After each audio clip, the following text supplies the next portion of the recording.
The gavel came down before I finished my sentence, and that was the whole story of that morning, really. 6 years of work ended mid-word. The board finds, said the chairwoman, not looking at me, that Miss Calloway's methods fall outside recognized clinical practice, and her license is revoked, effective immediately. I had worn my mother's good blazer to that hearing. It still smelled faintly of her, lavender and hospital soap, and I remember thinking, absurdly, that I was glad she wasn't alive to smell it on me now, ruined, in a room full of people who had already decided. Behind me, in the gallery, the family who'd filed the complaint didn't even stay to watch the verdict land. 22 folding chairs. Only 4 had been full. My whole professional life fit in a room built for 40, and it hadn't needed half of it. I walked out with my box of file folders and my father's old brass compass, the only thing on that desk that hadn't belonged to the clinic, and the security guard held the door for me like he felt sorry for me, which he probably did. If you're finding your way to a story like this one for the first time, go ahead and subscribe to the channel before we go any further. It only takes a second, and then we'll get back to Faye. 4 months after that, I was still finding my way. I'd sent out 61 applications. I had $11 in checking, and a stack of my late mother's medical bills that had followed me from her final hospital to my mailbox like something with teeth. The eviction notice came on a Tuesday, taped to my door in orange, and I stood in the hallway reading it twice because the first time I hadn't believed it. The placement agency called that same afternoon. I almost didn't answer. I recognized the number. They'd rejected me twice already, politely, the way people reject someone whose file has a red flag stapled to the front of it. "There's a position," the woman said, and her voice had the careful, over-bright tone of someone delivering news she wasn't sure was good. "Private household." The families had 3 specialists already this year. All 3 left within a month. "Why? The child hasn't spoken in a year," she said. Not one word. Not to her mother. Not to anyone. "And the household is, Miss Calloway, I have to be honest with you. The household is the Draven royal household. It's Queen Isolde's daughter." I laughed, actually laughed, standing in my condemned kitchen with an eviction notice on the counter. The Draven crown owned half the harbor and half the shipping lanes that fed it, and their queen was the kind of alpha whose name people lowered their voices to say. They called her the Widow Crown, the woman who had buried her bonded mate a year ago and had not, according to every account I'd ever read, shed a single public tear since. "Nobody sane sends a disgraced therapist to the palace," I said. "Nobody sane will take the job," the woman said. "That's rather the point. Will you come in Thursday, or won't you?" I looked at the eviction notice. I looked at my father's compass sitting on top of the packed box, the needle still swinging faintly, still finding north out of pure stubborn habit, even in a box in a condemned kitchen. "I'll come Thursday," I said. The gates of Thornmore Hall were taller than any door had a right to be, black iron shaped into waves, and beyond them the harbor spread out silver blue under a sky that couldn't decide on rain. I stood there in my mother's blazer with my compass in my pocket, and somewhere on the other side of that iron, a 6-year-old girl hadn't said a word in 361 days, and I didn't know it yet. But that number was about to become the only clock that mattered to me. The guard who let me through didn't ask my name. He already had it. That should have told me something about how carefully I was being watched before I'd even said hello. They put me in a receiving room with a ceiling too high for comfort and furniture that looked like it would report me for sitting on it wrong. I'd been there 11 minutes. I counted them. It was a habit from the clinic. Counting things steadied my hands when the door opened and a child walked in ahead of a woman who filled the doorway the way weather fills a valley. The child was small for 6, dark-haired, dressed like a portrait of a princess and moving like a soldier who'd learned to take up no space at all. She looked at me once, quick, assessing, and then looked at the floor and stayed there, 3 feet inside her own mother's household, silent as furniture. The queen was not what I expected, and exactly what I expected at once. Tall, still, in the particular way of someone who has trained her body not to give anything away. Her eyes went over me once, boots to blazer to the file folder I was clutching like a shield, and I caught it then, the scent under the cold formality of the room, juniper smoke and wet slate, something northern and struck and controlled, the smell of a storm that has decided, with great effort, not to happen. "You're the one they revoked," she said. No greeting. Just that. "I'm the one who developed a method the board didn't recognize," I said. "There's a difference, Your Majesty, though I understand why the file doesn't make it obvious." Something moved behind her eyes. Not warmth. Interest, maybe, which in a woman like that might be rarer. "My daughter's name is Wren," she said. "She has not spoken since the 9th of last spring. 3 specialists have failed. You have 1 week to prove yourself more useful than they were, or you will be paid for your time and shown the gate." "Understood. I don't expect miracles." "Good," I said. "I don't perform them. I map roads. Sometimes people find their own way down them faster than anyone predicts. Sometimes they don't. But you can't rush a road that isn't finished yet." Wren's head came up a half-inch at that, just a half-inch.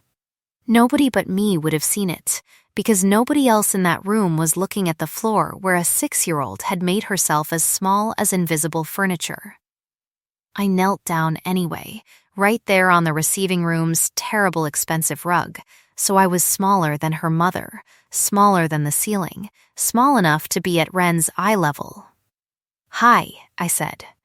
"I'm not going to ask you to talk today, I promise. I just want to show you something." I took my father's compass out of my blazer pocket and set it on the rug between us, and the needle swung, found its north, and settled. Wren looked at it. Then, for the first time since I'd entered that impossible house, she looked at me instead of the floor. Her mother, behind her, went very still, the particular stillness of someone who has stopped breathing to listen better. The following morning, the housekeeper, a round, soft-spoken woman named Mrs. Pell, who moved through the halls like she'd absorbed some of the building's own weather, led me on the tour that was clearly meant to remind me of my place. Marble I wasn't to touch with bare hands, a portrait gallery of Draven queens going back 400 years, all of them with the same unbending jaw. A wing that had belonged to the consort, Elara, her name was.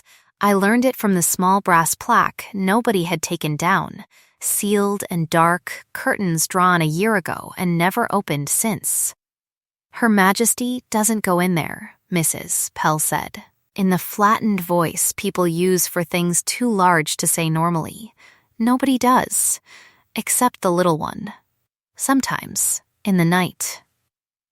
By the second week, I understood the household's furniture of grief the way I'd once learned the furniture of a clinic waiting room, where the cracks were, which doors stuck, which silences were the dangerous kind. The staff called Wren the silent princess behind gloved hands, not unkindly, but not with any real hope in it either. The way you'd talk about a garden you'd already decided wouldn't bloom this year. I didn't believe that. I'd been the garden once. I started small. I sat with Wren in the nursery each afternoon and folded paper. Boats first, because boats made sense in a harbor kingdom. And I told her, without asking anything back, about my father, who had drawn maps for a living, and taught me that even a road that looks finished on paper can still surprise you. I didn't push. I didn't fill her silence with my own noise the way the other specialists' files said they had. 3 failed strangers trying to talk a locked door into opening by shouting through it. I just kept folding, kept setting one small paper landmark at a time between us, and waited for her to reach for one herself. On the 11th day, she did. She picked up a paper boat I'd made, turned it over in her small hands, and set it very deliberately on the windowsill facing the harbor, the way you'd point a compass. I didn't cry in front of her. I waited until I was back in the servants' corridor, and then I did, quietly against the cold stone wall, because it was the first thing Rendraven had chosen to do on her own in almost a year. And no board hearing in the world could tell me that hadn't been real. The Queen found me there. I didn't hear her coming. For a woman who ran an entire harbor kingdom, she moved like weather that arrives without warning. And when I turned, wiping my face, embarrassed, she was simply watching me with an expression I couldn't yet read. She put the boat on the sill, I said, because I didn't know what else to say to a monarch who'd caught me crying in her hallway. I know, the Queen said. I watched from the door. A pause, longer than it needed to be. She hasn't chosen anything in a year. Not her own clothes, not her own food, not even which side of the bed to sleep on. She lets it be chosen for her, because choosing feels like it belongs to a life that isn't hers anymore. Her voice, when it came again, had dropped, gone rough at the edges in a way I suspected very few people had ever heard. You did that. In 11 days. I didn't do it, I said. I just kept a road open long enough for her to find it. The Queen looked at me a long moment, and something in that cold blue gaze thawed by exactly 1 degree, no more, but I felt it like a change in weather all the same. That night, she said, there's food in the small dining room. Not the state one. Just food, you'll join me. It wasn't a request I could refuse, though something told me it wasn't meant as an order either. Dinner was quiet, and the food was, absurdly, my mother's recipe, a lentil stew with too much cumin, exactly the way she used to make it, and I stared at my bowl for a full 10 seconds before I understood. Mrs. Pell asked the staff to look into what you liked, the Queen said, watching my reaction with an attention that made my skin warm under my collar. I told her to find out properly. Not guess. How did she know the cumin? She didn't. I asked what your file said about your mother. Cancer, the last 8 months. You cooked for her every night because it was the one thing you could still give her that the hospital couldn't. I thought, she stopped, as if she'd caught herself somewhere she hadn't intended to go. I thought you should have one meal in this house that gave something back to you, rather than simply asking. Nobody had asked what I needed in longer than I could remember. My hand, when I set it back on the table, was not entirely steady. Thank you, I said, and it came out smaller than I meant it to. Don't thank me yet, she said, and there, for one unguarded half-second, the corner of her mouth did something that wasn't quite a smile, and I caught the scent of her again, closer now, juniper and wet slate, warmer at the edges than it had been in the receiving room, and something in my chest turned over like a key finding its lock. It didn't last a week before the world outside those gates came looking for me. Chancellor Varek Ashkam arrived on a Thursday with an entourage and a folder of his own, and I recognized the particular quality of his smile immediately. The calm, clinical smile of a man delivering a verdict he'd already written in advance. Your Majesty, he said, in the small dining room, in front of Mrs. Pell and 2 guards and me, I feel compelled, out of loyalty to the crown, to bring something to your attention. This woman, he did not use my name, was stripped of her license 4 months ago. Malpractice. A child under her care suffered a seizure during one of her so-called sessions. The family nearly sued the crown itself if she'd been permitted to keep working in any licensed capacity. That's not what happened, I said. Isn't it? His eyes didn't move from the Queen's face. "It's all documented, Majesty. I'd hate for the realm's confidence in your judgment to suffer for an oversight in vetting." The Queen's expression didn't change. That was the terrifying part. Nothing in her face moved at all, and yet the temperature of the room dropped 10 degrees. "Leave us," she said to him. And it wasn't loud, but every guard in the room straightened like she'd shouted it. When the door shut behind the Chancellor, she turned to me, and for the first time since I'd arrived at Thornmore Hall, I saw something in her that looked almost like doubt. "Tell me," she said, not gently, not cruelly either, just a demand for the truth, the way you'd demand it from someone whose truth mattered enormously.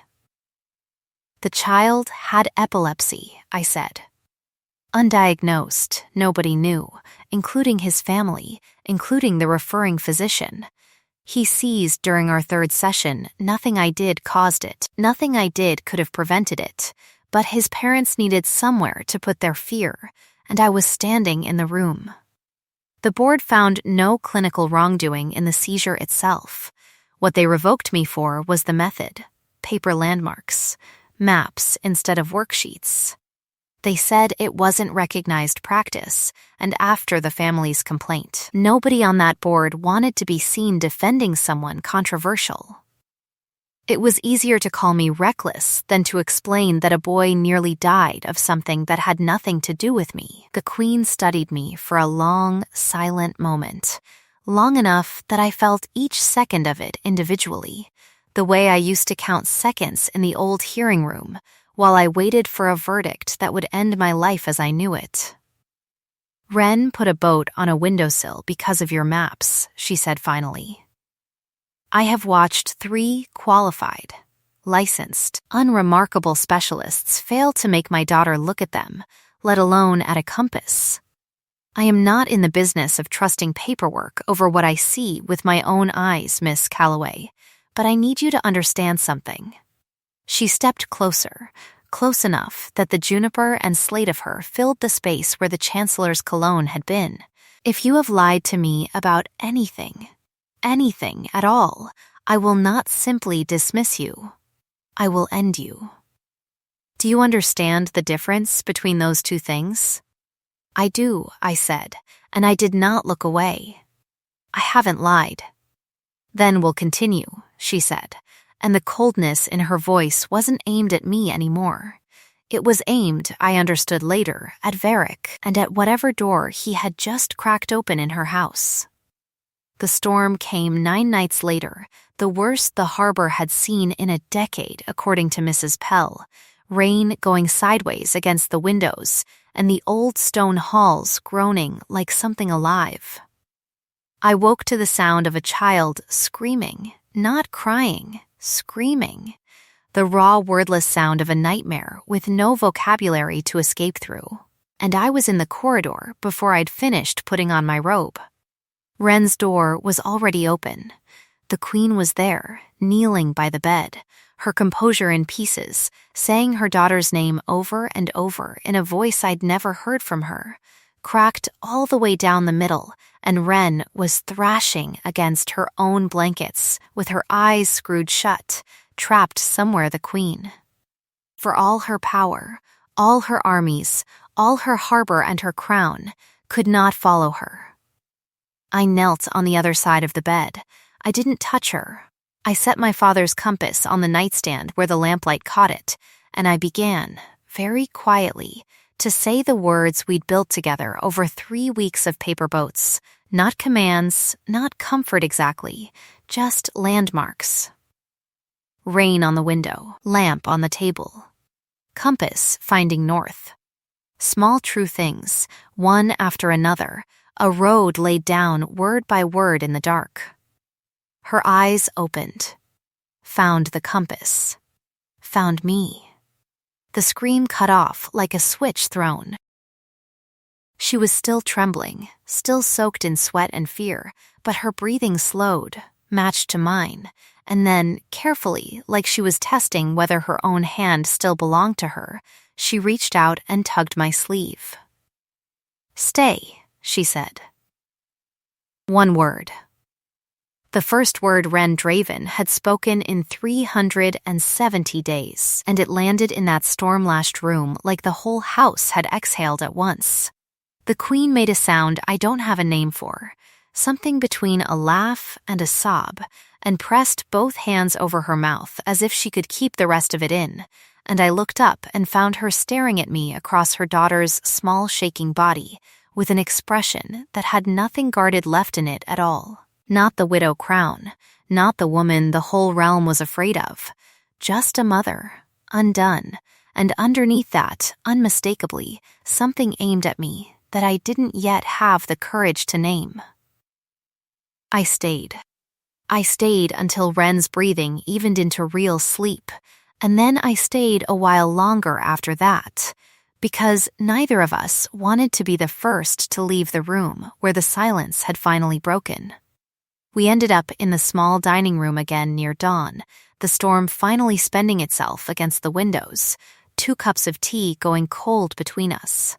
"Thank you," the queen said, "isn't a big enough word for what you did tonight." "She did it," I said. "I just kept the road open." "You keep saying that, as though you're not the one who built the road in the first place." She turned her cup slowly on its saucer, not drinking. "My mother used to say, a crown that bends breaks the realm." She raised me to believe that softness was a door enemies walked through. I have spent 19 years as queen, making sure no one ever saw me bend. Not once, not even when Alara died and I had to stand in front of the whole court and deliver a eulogy with my hands perfectly steady. Her eyes lifted to mine, and there was something raw in them now. Something she'd clearly kept locked for a very long time. Tonight, I watched my daughter reach for a stranger's sleeve because a stranger gave her something I couldn't. I don't know what to do with that, Faye. I don't know what to do with any of what I'm feeling right now. It was the first time she'd used my name instead of my title-shaped surname, and something in my chest cracked open at the sound of it. "You could start," I said carefully, "by telling me about Alara. Not the eulogy version, the real one." So she did.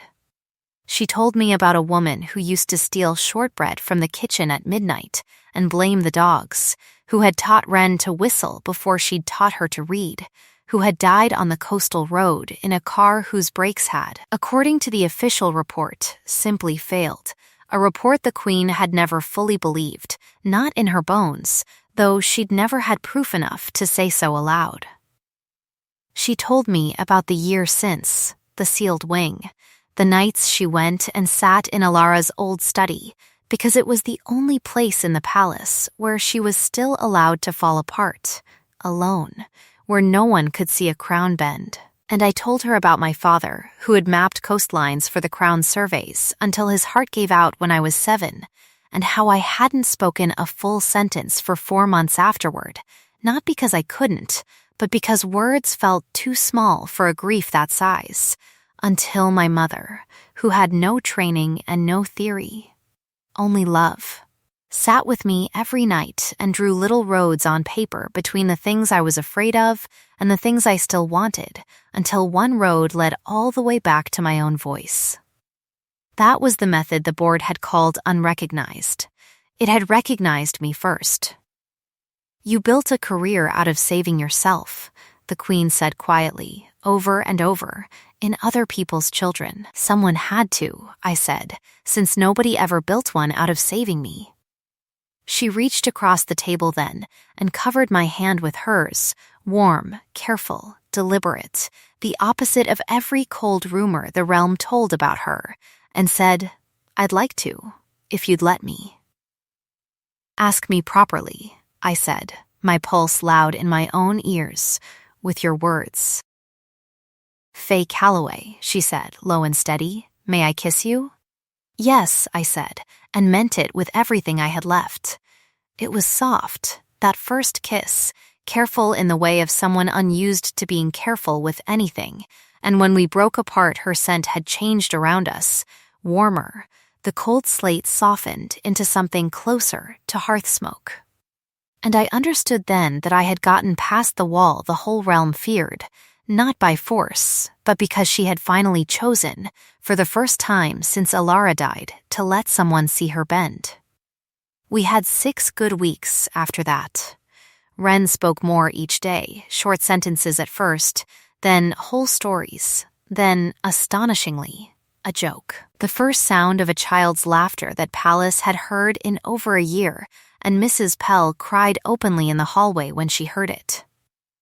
The Queen and I learned each other in small domestic increments, how she took her coffee, how I hummed while I folded paper, how neither of us could sleep without a window cracked open to the sound of the harbor. Captain Branna, her gruff second who had looked at me like a threat for a month straight, finally softened enough to carve Ren a small wooden boat to match my paper ones, and told me, gruffly, not looking at me, that in 15 years of service he had never once seen the Queen wait by a door for someone the way she waited for me. Then, the smear campaign broke, 3 days before the anniversary of Alara's death, and it broke like a dam.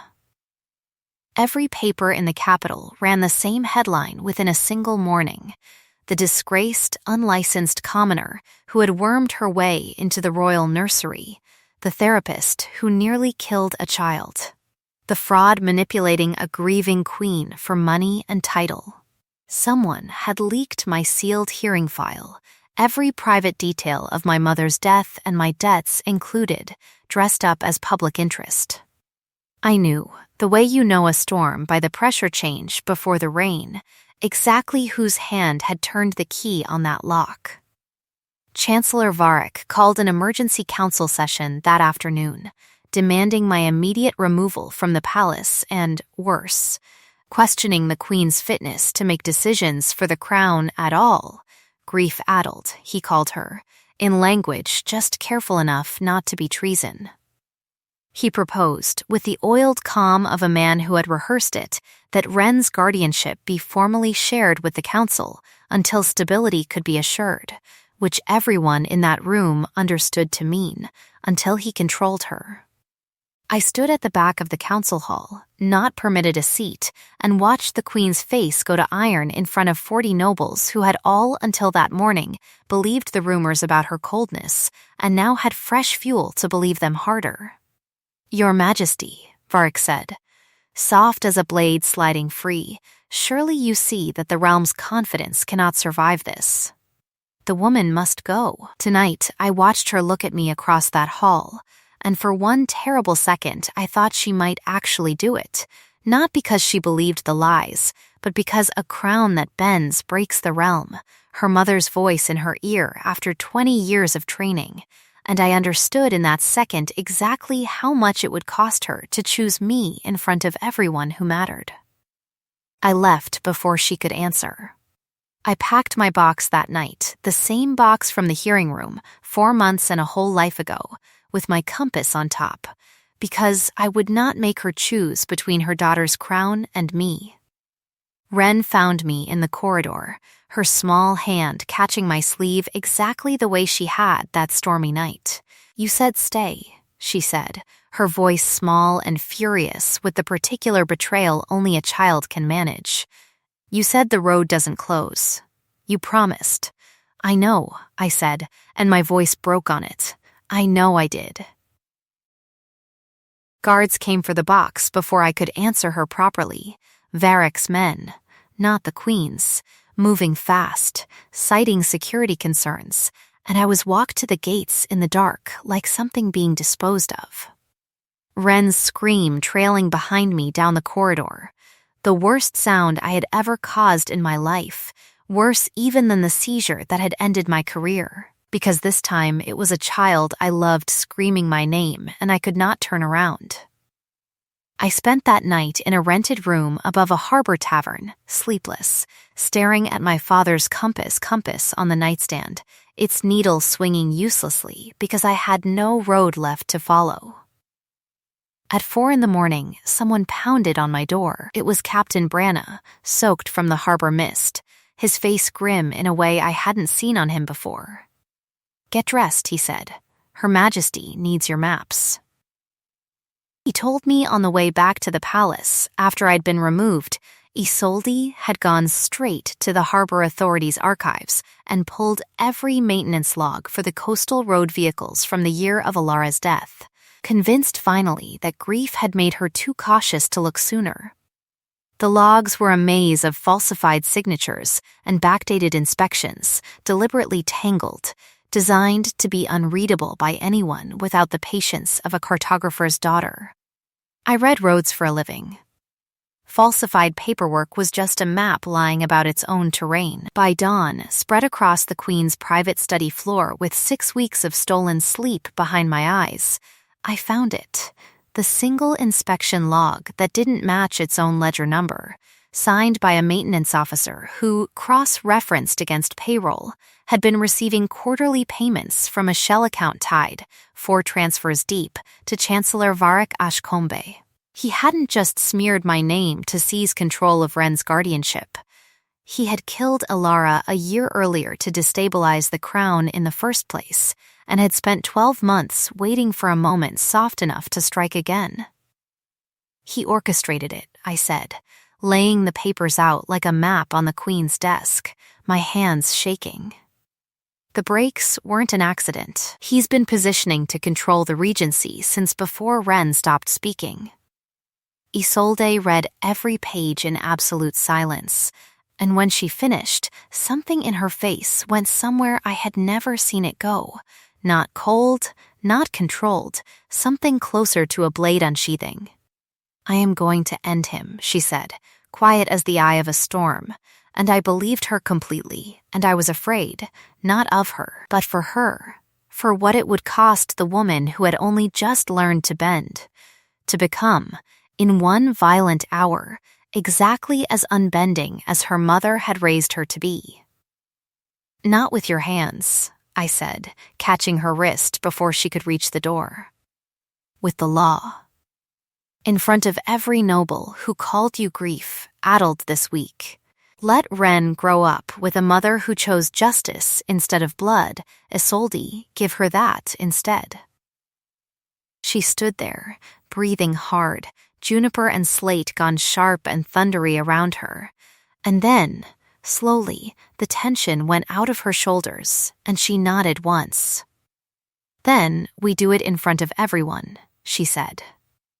Today, at the memorial, the anniversary ceremony for Consort Alara was already scheduled for that afternoon at the harbor square. The entire court and half the capital's press gathered under gray sky to watch the Queen lay white flowers at the memorial stone. Varric stood 3 feet from her, smug and composed, certain he had already won the week. Isolde didn't lay the flowers first. She turned to the assembled crowd, my falsified logs and the payment trail in her hand, and read every page aloud in a voice that didn't shake once, while Varric's face went from confusion to fury to something like fear as 2 of Branna's guards moved in on either side of him before he'd finished processing what was happening. "You killed my bonded mate," Isolde said to him, in front of 40 nobles and a dozen cameras to make room for your own ambition, and when that wasn't enough, you tried to destroy an innocent woman to finish the job. You will answer for both, in a court of law, publicly, exactly as befits a man who tried to rule a realm through poisoned paper instead of earning it. He was still shouting denials when the guards led him away, and the crowd that had spent 3 days believing every lie about me went dead silent, watching their widow crowns stand fully, finally unbent in front of them. Then a small voice cut through the silence. "She's not a fraud," Ren said, stepping out from behind Branna's legs, her chin lifted, her small hand finding mine in the crowd exactly as it had that stormy night. "She stayed. She always stays. Even when I couldn't say thank you, she stayed." There wasn't a dry eye in that harbor square, and I was crying too hard to be embarrassed about it, and Isolde crossed the space between us in 4 strides and kissed me in front of her entire court, her hands cradling my face like something she had almost lost and would not risk losing again. "Marry me," she said against my mouth, not a question, and then, catching herself, softened it. "Ask me to ask you properly. Say yes, Faye. Let me claim you the way I should have claimed you weeks ago, out loud, where the whole realm can hear it." "Ask me with your words," I said, laughing through tears, echoing the words that had started everything between us. "Faye Calloway," she said, loud enough for the harbor to carry it, "will you bond with me? Will you let me spend the rest of my life making sure you never again have to fold your own maps alone?" "Yes," I said. Yes, that night, in her chambers, with the harbor lights spilling silver across the floor, she paused at the last threshold with her mouth against my throat, her whole body trembling with restraint. "Tell me to stop, and I will," she said. "Don't stop," I said, and when her teeth found my scent gland, gentle, deliberate, asking with every motion of her body even as her instincts screamed to take. The bond snapped into place between us like a compass finally finding true north, and juniper and slate and honeyed fig and warm linen became, for the rest of our lives, one single scent instead of two.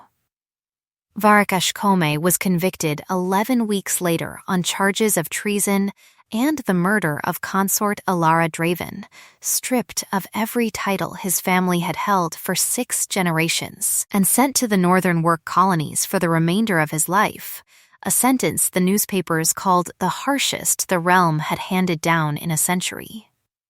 Wren, when she heard the verdict read aloud, folded a single paper boat, wrote his name on the sail in careful 6-year-old letters, and sailed it out to sea from the harbor wall, watching until it sank. "That's what happens to the bad ones," she told me solemnly. "They sink.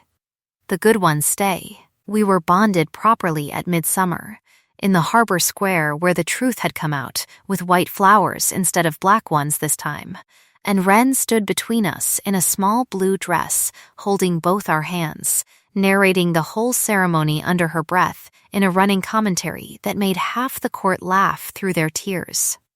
Captain Branna, at the reception, told me, gruffly, refusing to meet my eyes, the highest compliment he was capable of giving, that in 15 years he had never once seen his queen smile the way she smiled every single day now, and that he supposed he'd have to get used to it.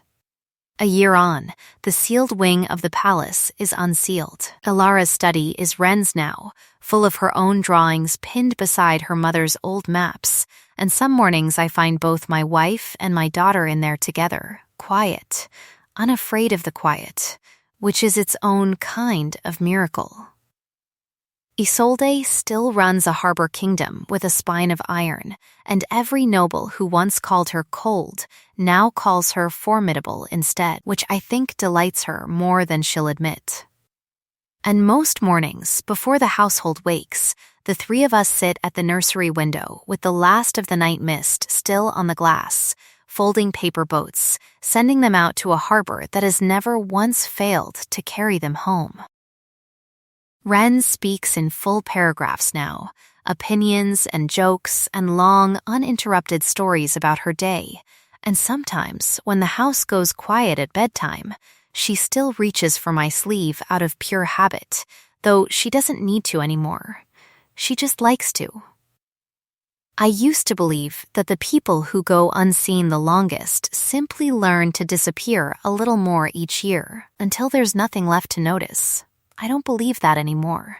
I believe the right person doesn't need you to shout to find you. She only needs you to leave a small enough landmark, and she will follow it all the way home. The end. If Faye and Isolde's harbor found its way into your heart tonight, subscribe to the channel so you don't miss where this story's world leads next. I'd love to know, what was the moment that undid you most? The paper boat on the windowsill, or the word stay? Tell me in the comments below.